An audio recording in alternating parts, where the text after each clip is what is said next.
This tank's at 3,000 psi. It's just a normal tank that you can fill basically anything with. You get it filled at air gas. This is metal hydride. It stores the hydrogen as a slushy, as opposed to this is gas. It's compressed gas. It starts as a semi-solid. The hydrogen is forced inside at a high pressure, 3,000 psi, whatever the psi the tank is at, into a low pressure. So it wants to go in because the high pressure differential.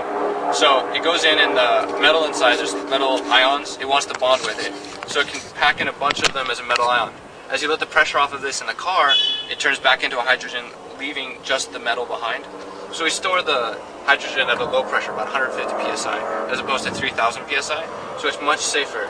The downside to that is this doesn't give us as much as fast.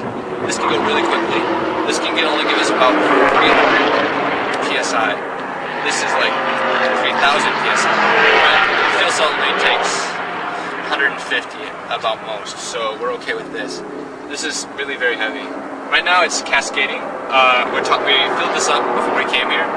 We had to use some, so we just plugged it in and we regulated it to 2,000 psi, and it would fill this up. We know it's getting hot, and because it's an endothermic reaction, so as you push in the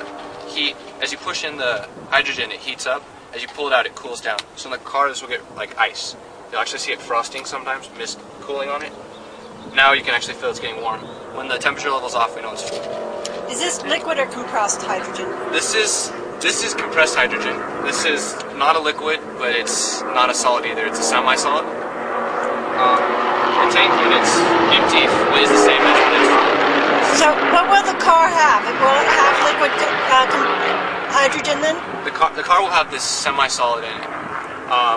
But in the lines, actual lines, once it leaves this brass fitting, it's hydrogen, just as a gas form, at about 150 psi. The fuel cell kicks it down to about 30. There's a regulator on the fuel cell that it takes care of its own self. And do you know what the PSI is on board, the fuel cell car?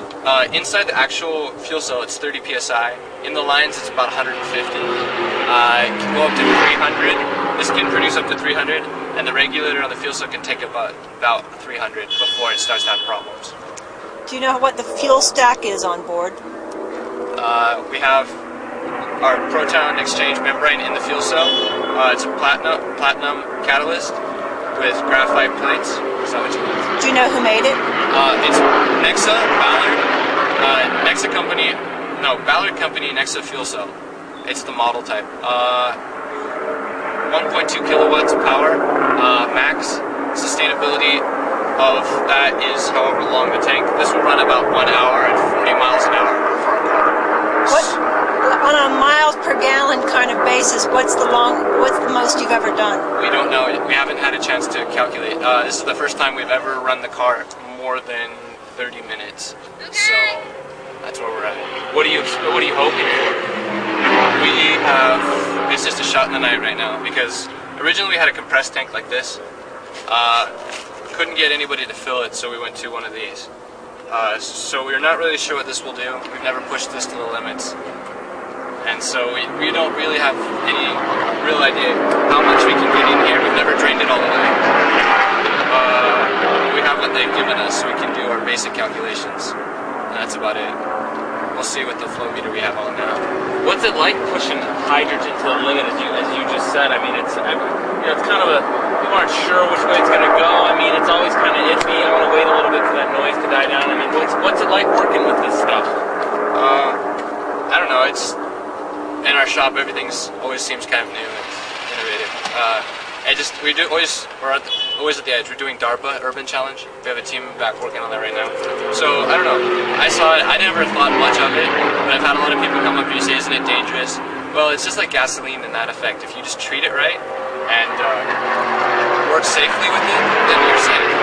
It's the people who smoke near the gas pump that make dangerous gasoline that dangerous. It's the same thing here. You just got to treat it with respect, because it is a dangerous compound. But if it weren't dangerous, it wouldn't be driving your car. You need the combustion. So you're not going to do your DARPA with hydrogen, are you? No, the DARPA is we're doing an electric vehicle DARPA as opposed to gasoline. Thank you very much.